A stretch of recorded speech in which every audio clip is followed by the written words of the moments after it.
Los periodistas.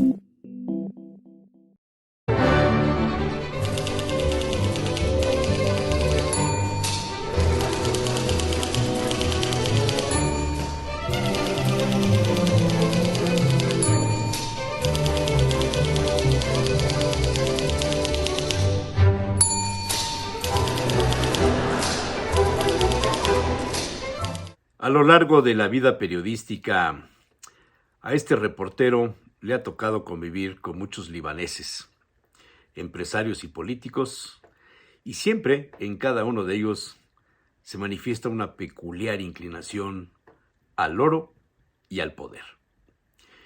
De unas décadas a la fecha, la presencia de personajes emanados de la colonia libanesa han ido escalando posiciones. Quizá el primero en conseguir un cargo notable en la capital haya sido el querido profesor Jorge Murat. Sus adversarios criticaban sus orígenes, venía de una familia migrante y por supuesto era despreciado por los españolitos de la capital poblana. Por varias décadas la diferencia entre unos y otros se manifestó a grado tal de impedirse noviazgos, bodas y por supuesto negocios entre hijos de libaneses e hijos de españoles, principalmente asturianos. ¿Por qué? Algún empresario astur había comentado algún día en plan de broma: no perdonan a Pelayo, en clara referencia a esa mítica batalla donde Pelayo impidió a los musulmanes llegar a las montañas de Asturias. Con Jorge Murat llegaron varios descendientes de la colonia libanesa o sirio-libanesa, quienes alcanzaron diputaciones federales, locales, senadurías y en varios intentos buscaron la candidatura a gobernador. Hace varias décadas, en la casa del recién fallecido Julián Abed Cecín, su padre, Fuad, había sido invitado a comer en una especie de reconciliación familiar. Como testigos estuvieron Alfonso Sec Besanén, Julio Bobadilla, delegado del PRI, Javier Bolaños, presidente del PRI en aquella época, y algunos otros familiares y amigos, incluido el de La Voz. Sobre la mesa saltó un tema: el dicho de Don Fuad sobre la presencia libanesa en el continente y los avances en el campo de la política. Mencionó varios nombres, Carlos Menem entre ellos y por supuesto algunos más en Venezuela y México, y predijo: algún día un libanés será gobernador y otro será presidente.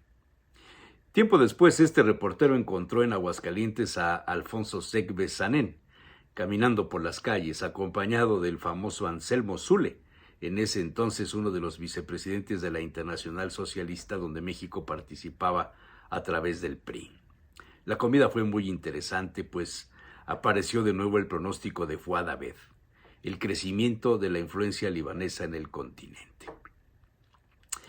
El exilio sirio-libanés de principios del siglo pasado llevó migrantes principalmente a Argentina y en menor cantidad a Brasil, México, Cuba y Venezuela. En aquella década de los dichos de Don Fuad, los 80, se calculaba la presencia de más de 10 millones de libaneses con influencia en varias tareas, no solo la económica, como podría pensarse, también en la ciencia, la cultura, el comercio y por supuesto la política. En Puebla estamos viviendo una especie de revolución silenciosa de la colonia libanesa en sitios clave del poder y también del oro. Los apellidos de origen sirio o libanés están íntimamente asociados a dirigencias políticas, empresariales y sociales. Quizá esta tendencia tuvo su origen con la llegada de Antonio Chedraui en 1966 como obispo primero y arzobispo después de la Iglesia Ortodoxa para México, Venezuela, Centroamérica y el Caribe.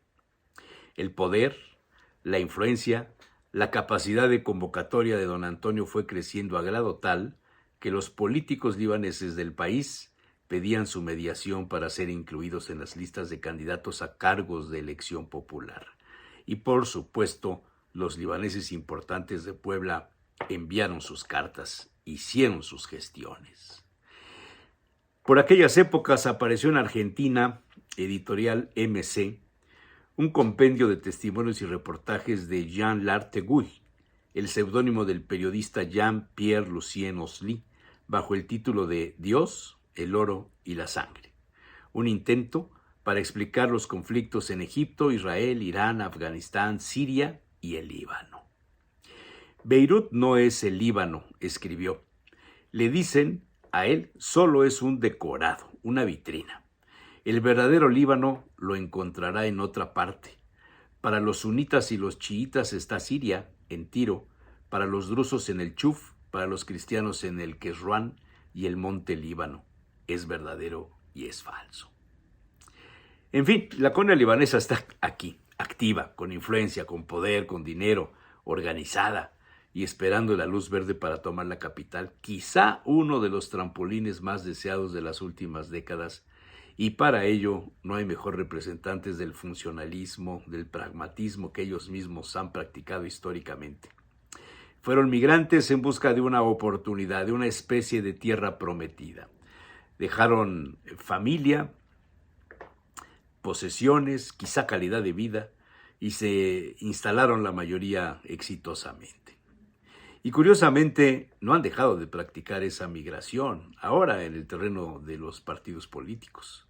La última sorpresa, el anuncio de que Stefan Chidiac también migrará en busca de la oportunidad de subirse al caballo ganador.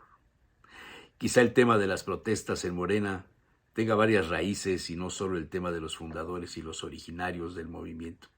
Quizá vaya más allá en otro contexto y de ahí que el crecimiento de protestas encabezadas por Claudia Rivera y con seguidores de varios grupos pretendiendo llevar a los políticos al mando a decidir en la Cámara de Compensaciones la solución final a la rebeldía y el arribo de unos y otros.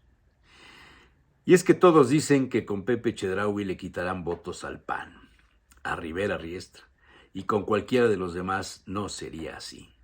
Pero más sabe el diablo por viejo que por diablo. ¿Se imaginan a que Claudia llegara y Pepe Chedraui fuera nuevamente diputado local? Evidentemente se sumarían todos con Claudia porque lo único que está en juego es una premisa. Para que Alejandro Armenta cumpla con eso de los 2 millones de votos, no puede darse el lujo de perder la zona metropolitana. Y por eso el escenario es muy claro. Se aprovecha la capacidad migratoria de los libaneses a los fines comunes en busca de una oportunidad. O sea, Morena y sus aliados son la tierra prometida. Y con ello, la 4T corre el enorme riesgo de caer en un movimiento, al menos en Puebla, plagado de oportunistas. O por lo menos, así me lo parece.